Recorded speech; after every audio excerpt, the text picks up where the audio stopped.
Welcome to The Explainer. Today, we are diving deep into the microscopic magic that powers, well, pretty much everything in our digital world. We're talking about semiconductors. From the phone in your pocket to the servers that run the entire internet, it all starts with a material that, believe it or not, we've basically taught how to think. And just to get a sense of the sheer scale we're talking about here, look at this. The electronics industry, which is built completely on semiconductors, actually blew past the massive automobile industry all the way back in 1998. And by 2020, its value is projected at $2 trillion. It's become one of the most vital industries in all of human history. So how in the world did this happen? Well, to figure that out, we're going to go on a zoom-in journey. We'll start with the world around us and then just peel back the layers one by one, going from the devices we use every single day right down to the fundamental physics that makes it all possible. Right, so let's start with the big question. How do our devices actually think? How does this slab of metal and plastic calculate things, communicate across the globe, and let you create stuff? The answer is just layers upon layers of incredible engineering, built one on top of the other. Okay, so let's peel back these layers. You've got your smartphone. Inside of that is the microprocessor. That's the brain. That brain is actually what we call an integrated circuit, which you can think of as a microscopic city. And that entire city, with all of its highways and buildings, is constructed from one single fundamental building block, the transistor. And this, right here, gets to the absolute core of it. Every single photo you take, every video you watch, every calculation your computer makes, it all, and I mean all of it, boils down to turning billions of impossibly small switches on and off. That perfect switch is the transistor. What's amazing is it has zero moving parts and it can flip between states billions of times a second. Now, the hero of our story is a specific kind called the MOSFET. Fun fact, it's the most manufactured object in the entire world by a long shot. So how does this tiny thing work? Well, imagine a water pipe with a gate blocking the flow. In a MOSFET, that's the off state. A part called the gate literally stops electricity from flowing from a source to a drain. In the language of computers, this roadblock represents a zero. But here's the magic. If you apply just a tiny electrical charge to that gate, it's like a handle turns. Poof, the blockage is gone and current flows freely. This is the on state, and it represents a 1. The ability to flip between 0 and 1, on and off, at these insane speeds, is the foundation of all digital computing. Okay, so you might be wondering what material is so special that it can be turned into billions of these perfect little switches. The answer starts with something you can find on pretty much any beach: sand.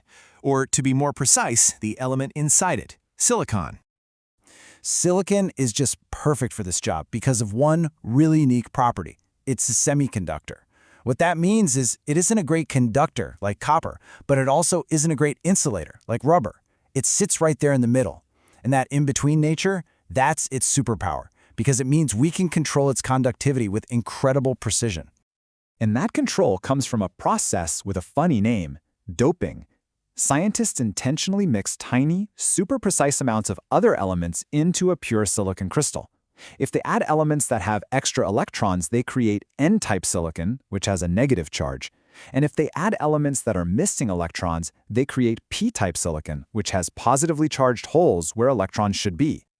And here's the crucial bit. When you place these N-type and P-type regions right next to each other, you create something called a P-N junction. Think of it like a one-way valve for electricity. This junction is the fundamental gateway, the barrier that forms the very heart of our MOSFET switch. It's what lets us turn that flow of current on and off. Okay, so we have our fundamental building block, the doped silicon transistor. It's our little Lego brick. Now we can zoom back out and see how billions of them are put together to create the complex devices that basically shape our entire world.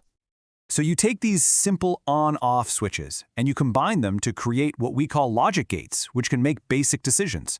They're also the foundation of memory. I mean, get this. In a modern memory chip, a single bit of information, a 1 or a 0, is stored using just one transistor and one tiny capacitor. Billions of those combos give us the processors and memory we rely on every day. And it doesn't stop with computing. Oh no! The same basic principles let us interact with light. An LED light?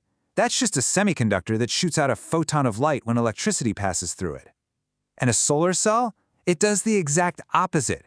It uses a semiconductor to turn a photon of light into an electric current.